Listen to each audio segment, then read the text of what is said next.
Euler invente le Sudoku. À toi de résoudre le problème suivant proposé par le mathématicien suisse Leonhard Euler. Vous voyez que ça fait plaisir des fois d'avoir des patriotes qui ont marqué un peu les domaines des sciences. Et c'est vrai que M. Euler a fait vraiment plein de théories, de théorèmes intéressants sur les nombres. Et il a aussi également posé différents petits problèmes pour les mathématiciens de son époque, et certains sont restés très célèbres. Là, c'est un exemple qu'il a fait, on va lire tranquillement, d'un jeu de 36 cartes, un jeu à jouer, tu gardes les 16 cartes les plus élevées. Place ces cartes en carré de manière à ce que chaque ligne, chaque colonne et chacune des deux diagonales ne contiennent qu'une seule fois la même figure. As, roi, dame, valet, et la même couleur. Trèfle, carreau, cœur, pique. Et il propose d'aller encore un peu plus loin, qui est encore plus compliqué. Là, ce problème-là, il faut vraiment le faire avec des cartes à jouer. Moi, j'ai vraiment pris mon petit jeu de cartes pour essayer de le résoudre. Ça devient beaucoup plus facile parce que on peut les déplacer, puis on peut voir si ça va bien du premier coup ou pas.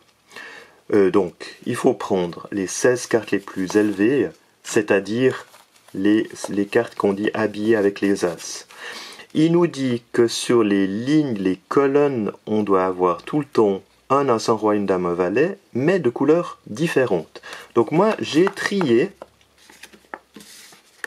mes cartes pour avoir, on voit pas grand-chose, je me déplace, pour avoir, en guillemets, des séries où j'ai les trois personnages hélas, et puis j'ai chaque fois des couleurs différentes, d'accord? Et j'ai ici les autres. Et le plus simple, c'est de tenter sa chance. On met par exemple, comme là j'ai pris, on met une première série, on va dire, ok, j'essaye avec ça, je les pose, après on pose une deuxième série, je sais que là je peux plus avoir une dame, donc je vais mettre un roi, là je peux plus avoir, et puis comme je les ai déjà triés pour qu'il y ait chaque fois une de couleur, ça devient un petit peu plus facile, entre guillemets, pour organiser son travail.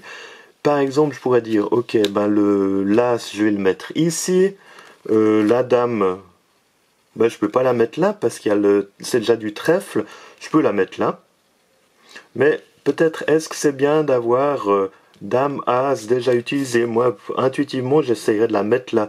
Mais voilà. Puis après, dire, ok, maintenant j'ai un roi et un valet. Le valet, je peux pas le mettre là. Ah le valet, je suis obligé de le mettre là, mais il y a déjà ça. Donc, ouais, peut-être j'avais raison. J'ai dit une bêtise avant. Il faudrait peut-être que je mette la dame là, le valet là, le roi là. Et puis après, je tente avec une troisième ligne. Et puis après, si ça joue pas, je rechange et puis j'essaye après la quatrième ligne. Par contre, faites attention, la diagonale qu'on va obtenir, les deux diagonales, ça doit pas être également les mêmes couleurs. Donc là, par exemple, ici, ça serait pas top parce que j'ai mis deux carreaux. Donc là, c'est vraiment un peu tenter sa chance, essayer de voir comment ça va. Par exemple, là, pour garder une diagonale qui n'a pas deux fois le carreau, je pourrais mettre comme ceci par exemple. Et puis après, je continue à construire petit à petit mon système de 4 cartes sur 4 cartes.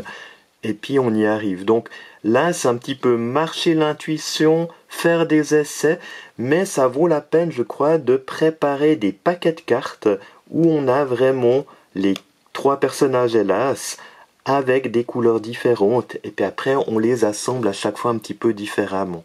Donc c'est vraiment par tâtonnement qu'on va y arriver.